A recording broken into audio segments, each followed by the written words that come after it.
Hi everyone, welcome to this absolutely massive Monday market update. Looks like the Federal Reserve and the US Treasury have come out and bailed out the banks, the beleaguered banks in the Silicon Valley Bank, and also Silvergate has gone down. Now, there's some implications there, which I'm going into greater depth with more advanced clients, but essentially those were the two banks that gave crypto their on-ramps rather.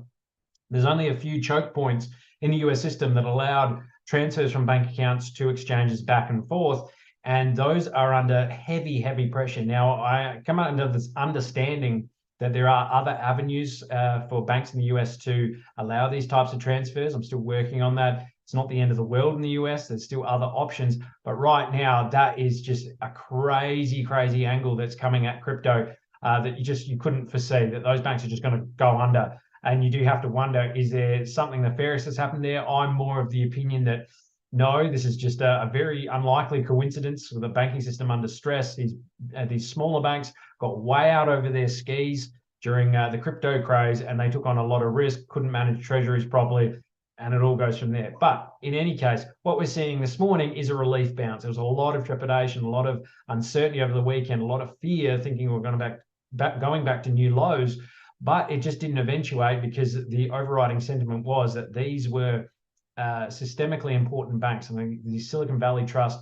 facilitated a lot of these transfers in the VC world. You know, if it went under, it could spark more bank runs. You see Silvergate going under, Signature Bank, and SVP. So that is three banks that have gone under, and it certainly does cause a bit of alarm. Now, I went and did a massive piece on this morning for our mastermind clients, first thing at 7 a.m. So I made sure that they were ahead of the curve, and they hopefully got ahead of the bounce, which is great.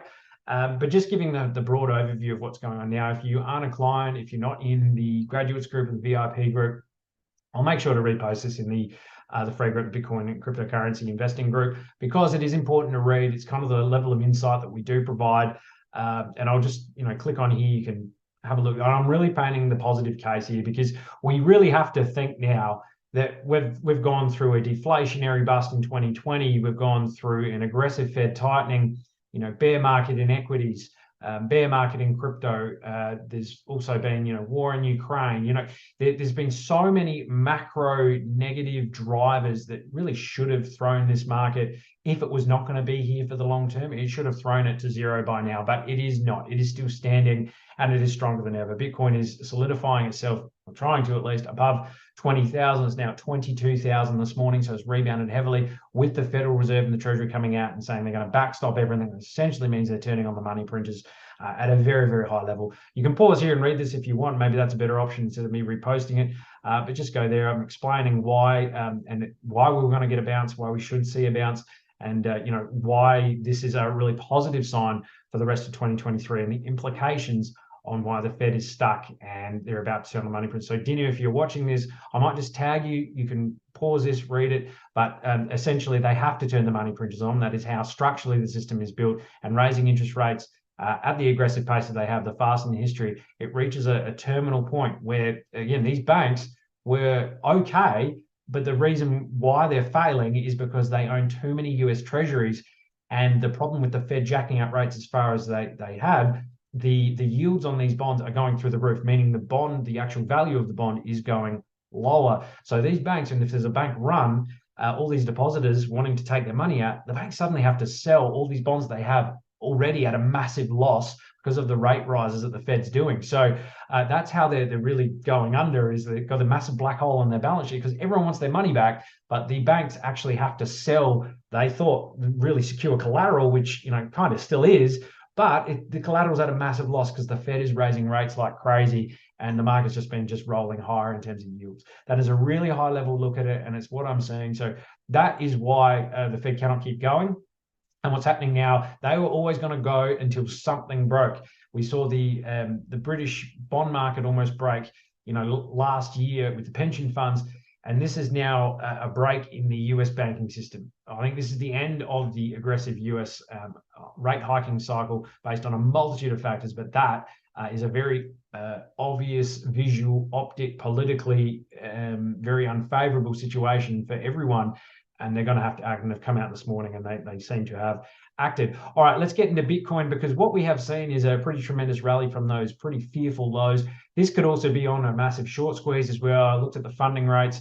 They're going back negative, which is really important. If you look at Bitcoin here, just very, very quickly, what has it done overall? Well, all it really has done is come back and tested its 200-day moving average.